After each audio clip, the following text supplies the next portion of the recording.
রাসেল ফাহাদকে একটা ফোন দে তো। আর ফাহাদ সেই সকাল থেকে ফোন দিতেছে, একবার ফোন ধরে না। আরে বাবা আরেকবার ট্রাই কর না।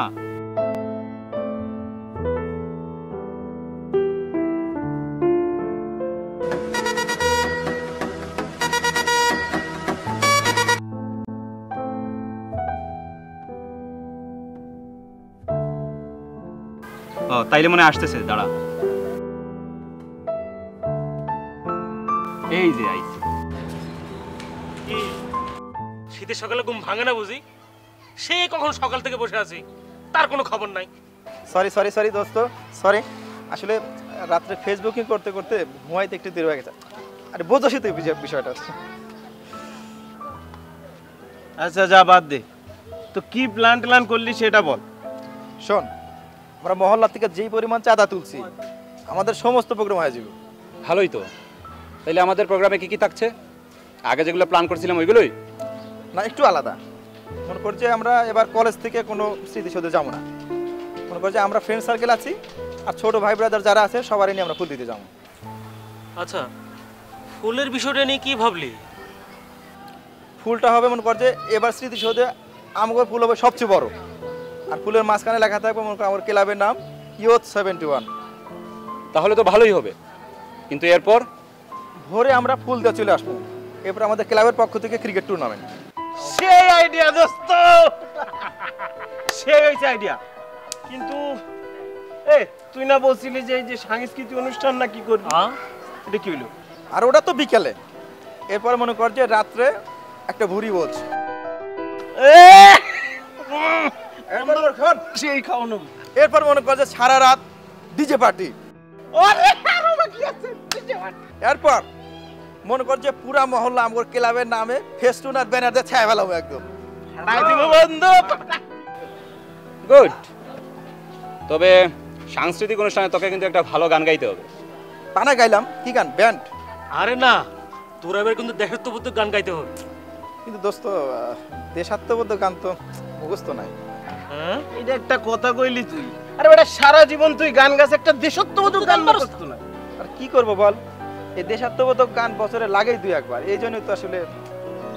ওকে, নো প্রবলেম, নেট থেকে ডাউনলোড করে চালিয়ে দেব। আরে ওটা না হয় করা গেল, কিন্তু এলাকায় যে একটা জঞ্জাল আছে, এটার কিছু চিন্তা করছো? কি? আরে ওই যে সাদ না কি নাম, ভার্সিটিতে পড়ে। হ্যাঁ, ওরে আমারও কেমন জানি মনে হয়, সারাদিন কি করে না করে। এবার বলছে স্মৃতিসৌধে নাকি যাবে না। কি বলিস? হ্যাঁ, বিষয়টা তো সুবিধার মনে হচ্ছে না। ওরা আজকে ধরতে হবে। চল তো, চল।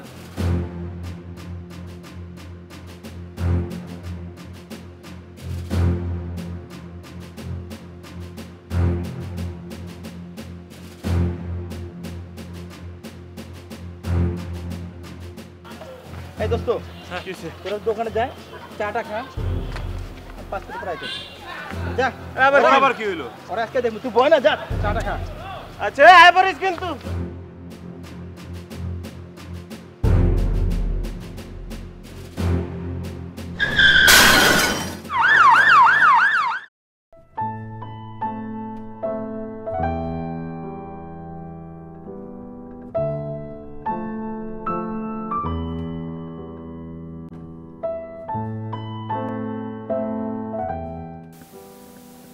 এখন কেমন লাগছে বাবা?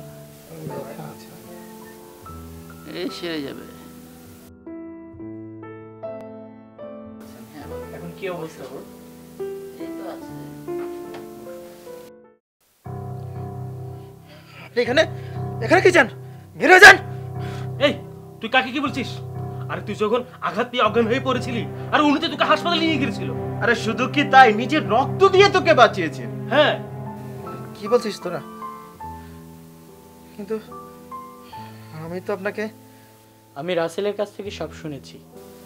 কিন্তু আপনি নাকি এবার শহীদ মিনারে ফুল দিতে যাবেন না, আবার কি কি করছেন? তাহলে কিভাবে আপনি শহীদদেরকে শ্রদ্ধা জানাবেন? আমরা এবার শহীদদের ভিন্নভাবে সম্মান ও শ্রদ্ধা জানাতে চাই। আমি তোমাদের প্ল্যানের কথা কিছুটা শুনেছি। এই যে তোমরা এত টাকা খরচ করে শহীদদের প্রতি যে শ্রদ্ধা জানো, যেমন ধরো ফেস্টুন করো, ফুল কেনো, ডিজে পার্টি করো, সাংস্কৃতিক অনুষ্ঠান করো, ভুরি ভোজ করো, এতে করে কি প্রকৃতপক্ষে শহীদদের প্রতি শ্রদ্ধা জানানো হয়? আমার মনে হয় হয় না। তাই এবার আমরা সবাই মিলে চিন্তা করেছি যে যে টাকা উঠেছে এসব টাকার সাথে আরও কিছু টাকা যোগ করে অসচ্ছল মুক্তিযোদ্ধা এবং তার পরিবারদেরকে আর্থিক সহযোগিতা করতে চাই। এরপর আমরা শহীদ মুক্তিযোদ্ধাদের প্রতি দোয়ার আয়োজন করব, পথশিশু ও দুস্থদের মাঝে খাবার বিতরণ করব। যেহেতু শীতকাল, তাই শীতার্তদের মাঝে শীতবস্ত্র বিতরণ করব। আর দেশকে সবুজে ভরে দিতে বৃক্ষরোপণ কর্মসূচি পালন করব। আমার মনে হয় এতে করে শহীদদের প্রতি সম্মান ও শ্রদ্ধা জানানো হবে। তোমরা কি বলো? আসলে এত সুন্দর করে তো কখনো ভাবিনি। আসলে এটা তো অনেক ভালো আইডিয়া। তাহলে এবার আমাদের ক্লাবের তোলা সমস্ত চাঁদার টাকা আপনাদের এই কাজে দিয়ে আমরা শরিক হতে চাই। এই তোদের কোনো দ্বিমত আছে? না না না, ঠিক আছে। যেহেতু দ্বিমত নেই, তাহলে আসো আমরা দেশ গড়ার কাজে হাতে হাত রেখে নেমে পড়ি।